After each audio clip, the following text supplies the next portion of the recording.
Good morning, everyone, and welcome to Miracle Network's Wednesday meditation gathering.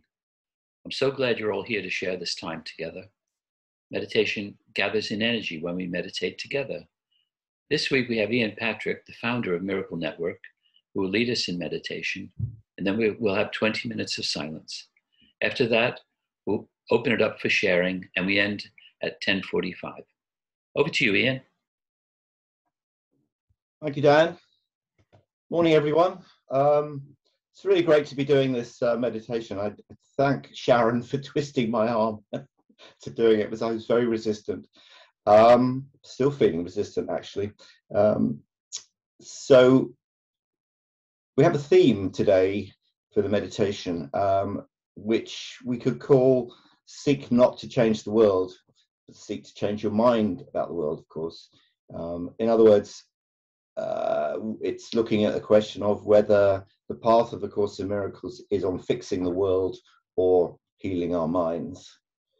What we're going to do is I'm going to say a few words of introduction now, and then we go into the meditation with some questions. I think there's 7 questions, which are more or less single lines from A Course in Miracles with a question attached. Actually, it's the same question repeated. So that will take us into the meditation. I guess we'll have between 15 and 20 minutes left for the meditation. Then I'll close with another little reading from the Course, and then we'll have the Q&A. That's the general idea anyway.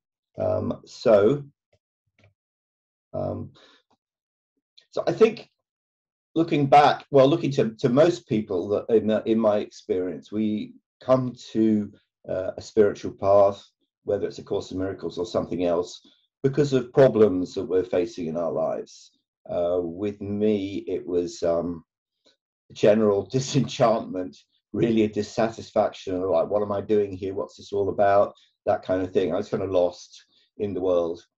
But other people face life crises, health issues, relationship breakdowns, deaths, bankruptcy, whatever it is, all kinds of stuff. But it's all stuff that happens in the world, kind of out there, like, as I say, on the horizontal plane. And we forget that the solution is in the vertical plane, is connecting with spirit. So The Course in Miracles is not about having a better life. I mean, the reason for that is because we're not even here. So it's not possible to fix something that's not even true in the first place. However, I think when we progress on a spiritual path, we do find that life gets better. But that's kind of the byproduct of our progress, rather than it being the focus or the purpose of being on the spiritual path. So it's not about changing the world. It's not about getting the better dream. Oh, the ego would love a better dream. The ego would love to be more comfortable. But of course, that would be counterproductive, because if the ego is more comfortable, then there's less incentive to seek another way. But the purpose of the Course is about awakening and realizing we're not even here. Conversely, it's not about denying the world. We can dismiss it, and this happens a lot. It's just an illusion. I don't need to care about that. This disaster just happened. No, it's just an illusion. Of course it is, but it's an important illusion in a way. It's important to look at it, because what we see out there in the world reflects the contents of our minds. So the world becomes a classroom and shows us our lessons, our individual lessons for remembering the truth of who we are. I can give you a quick example. This has been a bit of a theme of the last couple of years of my life, actually. People just disappearing. And just recently, a friend of mine who I saw back in July, and everything was fine as far as I was concerned. He wasn't answering he wasn't answering texts or WhatsApps, and he seemed to have disappeared off Facebook. I let it go for a while. I thought, well, it's nothing to do with me, something's going on. But the time went on, and I got more and more concerned for his well-being. So finally, just last week, I put out some messages on Facebook and other places. Does anyone heard anything? And I got several messages back saying, "Oh yeah, saw him last week. Yeah, he was on Facebook." And I realised I'd been blocked, and I'd been I don't know whatever the equivalent of blocking is on WhatsApp, I suppose to say. So so then I took it very personally. What have I done? And what can I do about it? And how can I fix the situation? So I was looking out there, what can I do out there? And I realized, oh no, it's something to do with him, it's nothing to do with the world. It's the cause is my thinking. So I turned to my mind and I thought, well, it's this, the fundamental belief is in separation. So this is clearly a manifestation of separation. And with separation becomes guilt and wanting and to attack. And I was attacking him and attacking myself. Oh, why does this always happen? There's something wrong with me, or something wrong with him, or and one just the process of just realizing that it was nothing to do with the story, that it was purely around my beliefs, and that I wasn't separate. Just shifted the whole dynamic in my mind. So I've still not heard from my friend. Nothing's changed, but I found peace and a lot of even happiness. Not happiness that it's not around, but just happiness that it's not what I thought it was. So moving on. So Course in Miracles is not about manifesting or getting stuff. It's not about having a new car, a new job, a better home, better relationships, more money. Not about anything like that. Not about a better body or healing your body. Not that there's anything wrong with those things, but it's about healing the mind. Just a little mind exercise for a moment. Where do you think your bodies are, and where is your mind? I suggest that you think your body's sitting at your computer, in your laptop, or wherever, in your office or in your lounge, kitchen, wherever, and that your mind is here inside your body, specifically in your brain. But the truth is, the world and thus our bodies are in the mind. So of course, Miracles is not addressing us. It's not addressing Ian, because Ian doesn't actually exist. It's addressing the mind that thinks it's Ian, that thinks it's us, the mind that's dreaming this dream. So anyway, this is the meditation. It's not about theory. That's the theory.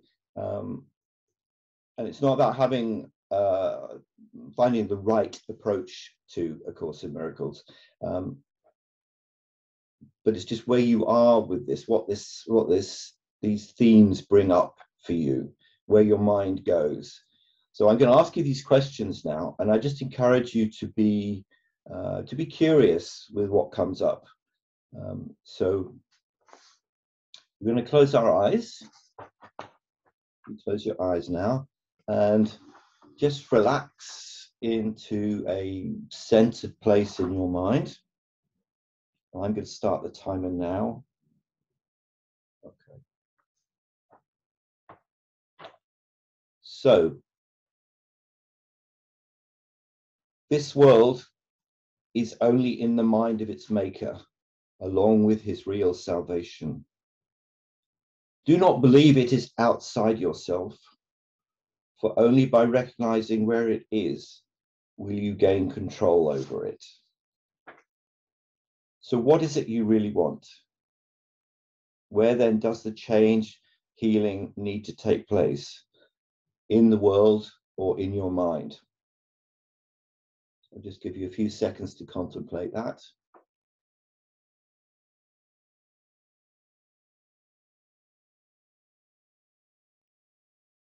The next one, you maintain the world within your mind in thought.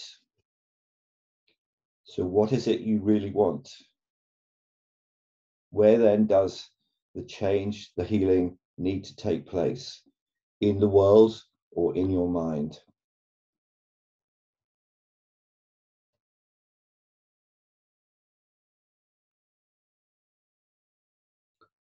The world is witness to your state of mind, the outside picture of an inward condition. What is it you really want? Where then does the change, healing need to take place? In the world or in your mind?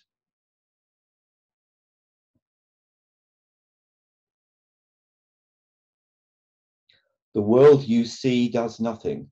It has no effects at all. It merely represents your thoughts. What is it then you really want? Where does the change, the healing need to take place? In the world or in your mind?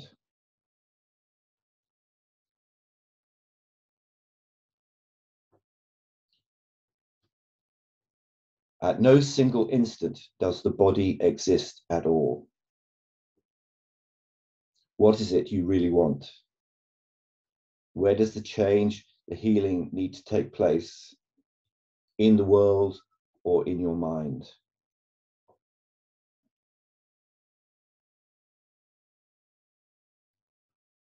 The world has never been at all. Eternity remains a constant state. What is it you really want? Where does the change, healing need to take place? In the world or in your mind?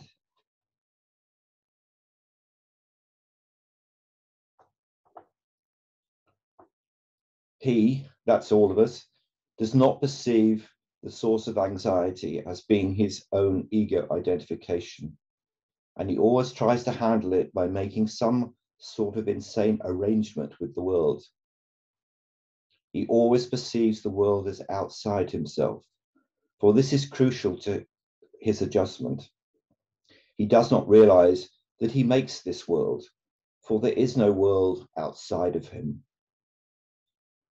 What is it you really want? Where then does the change, the healing need to take place? In the world or in your mind?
There is no world apart from what you wish, and herein lies your ultimate release.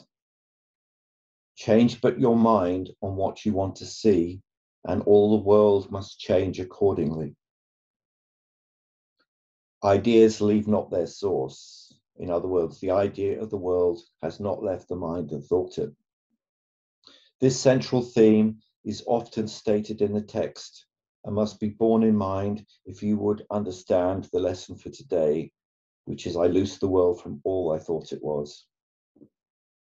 It is not pride which tells you that you made the world you see and that it changes as you change your mind, but it is pride that argues you have come into a world quite separate from yourself, impervious to what you think, and quite apart from what you chance to think it is. There is no world. This is the central thought the Course attempts to teach.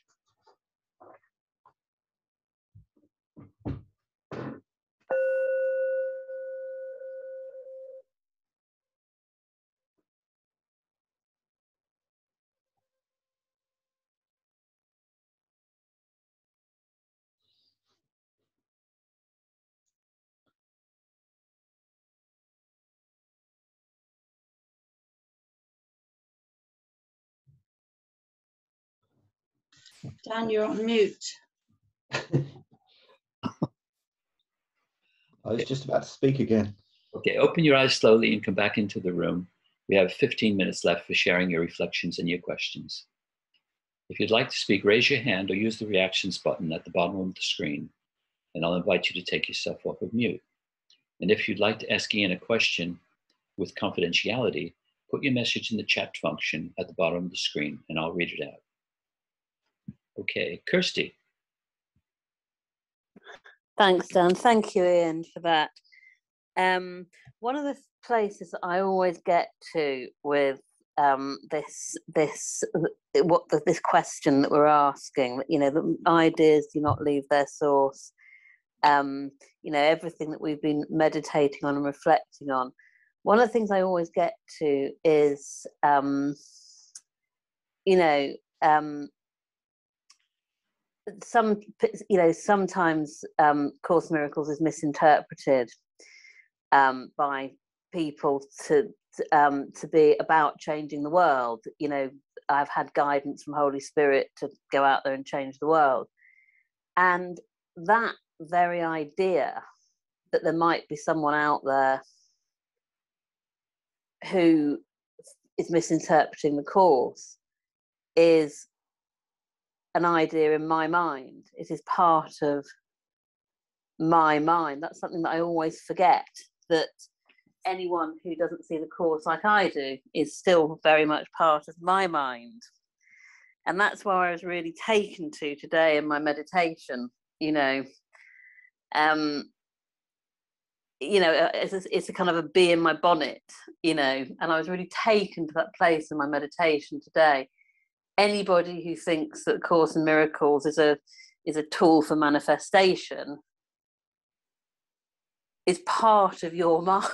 It's part of your mind. Do not try and change it. Forget, do you see what I mean there? Have you got, I just wonder if you have any comments on that. Yeah, totally. I totally get that. And I think, you're absolutely right. And I think that's a wonderful realization for you, well, for all of us. We always think it's about them. We always think it's something about somebody else. Somebody else is not doing it right, or somebody else did something or didn't do something. But it's never about that. It's always about us. And what that thing that person has done or not done triggers in us. That's what is calling out to be healed. That's its purpose, in fact. So it's a really difficult area, this, though, I have to say. I mean, I don't know why I chose this particular subject to do for the meditation, because it's almost kind of guaranteed to bring up resistance and confusion. And but I think it's important. Well, it is, as that final reading said, it's the central thought the Course attempts to teach. So we need to look at it and consider it. So thanks, Kirsty. Is that Evelyn? Evelyn. Evelyn.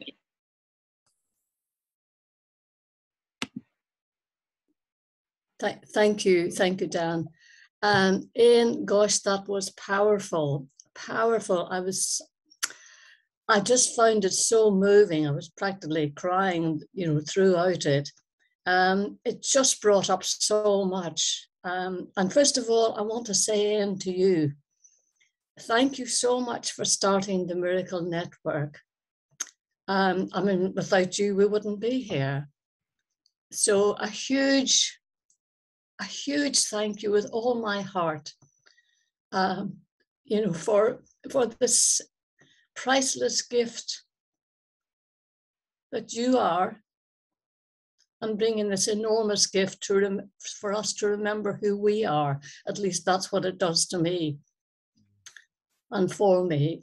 So huge healing through that, ongoing, of course. And but that was so powerful. And what it brought to me was, I think my tears were for my little self, the little part that just keeps forgetting all the time, practically, until the remembrance, which comes again, thank God. It always comes again. But sometimes, you know, I can see how I put myself through so much just by the forgetting. So I felt enormous compassion for that little part that thinks it's doing this and that and going through all kinds of experiences. And it's not true. So bless you, bless you, bless you. Dear Ian, much, much love and eternal gratitude to you. And to everyone. We are all here in the one. And thank you for the remembrance. Thank you. Well, thank you, Evelyn, for your kind words. They're very sweet.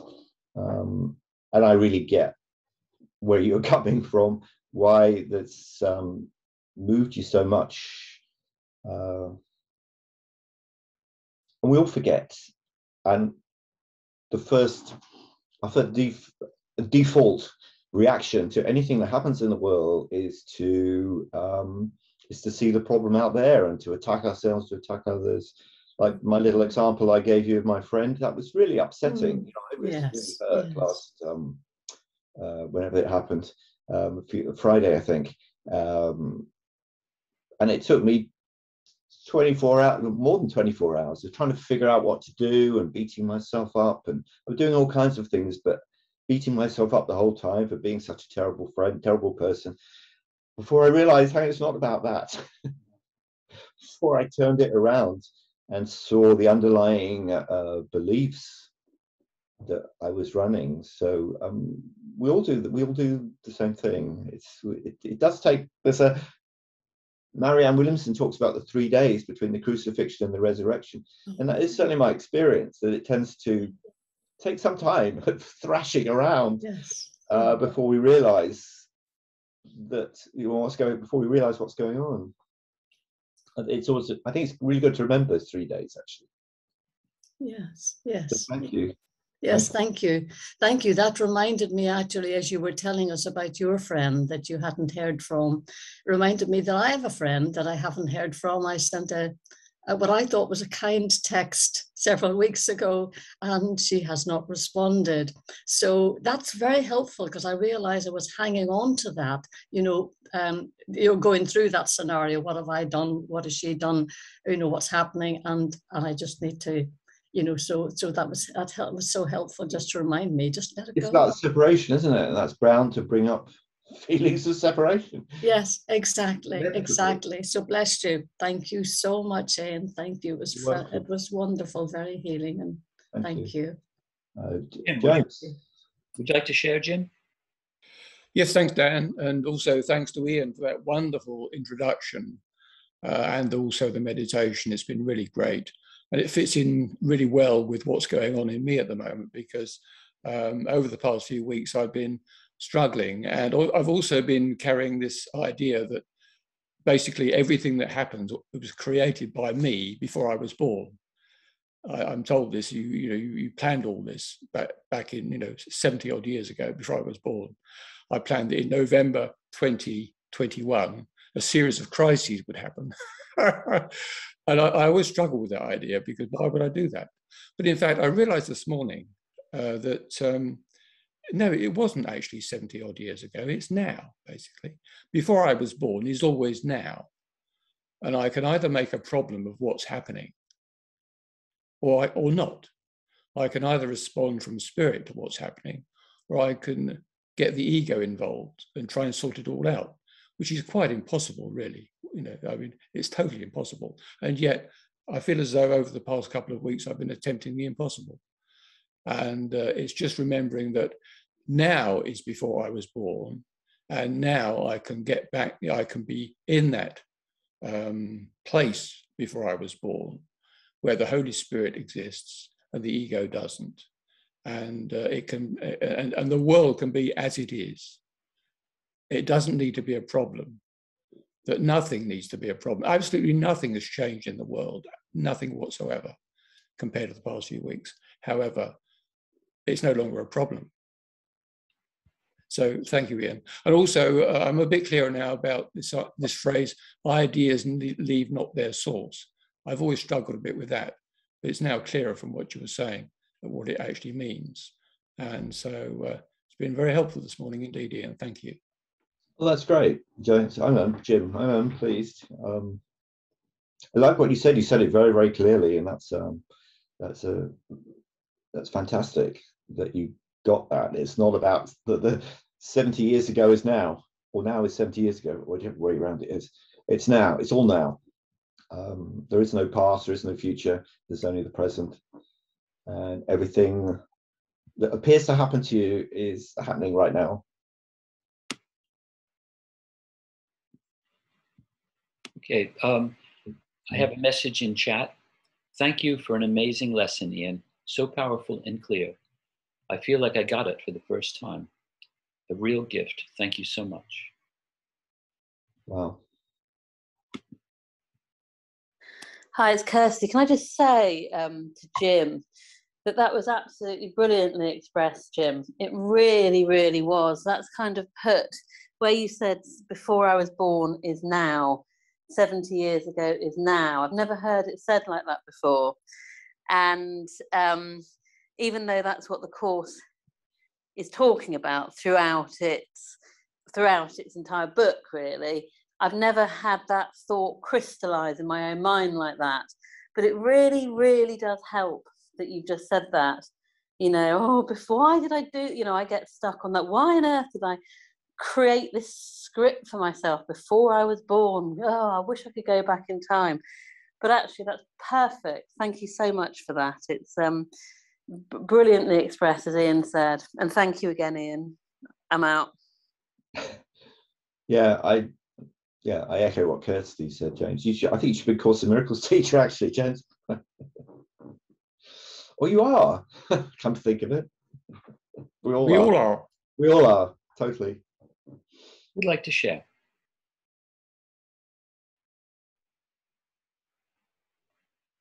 Okay, I'll jump in. Ian, thank you. That was a wonderful introduction to our meditation morning. And the synchronicity is great. The theme for the next Miracle Worker magazine is "The World is in Your Mind."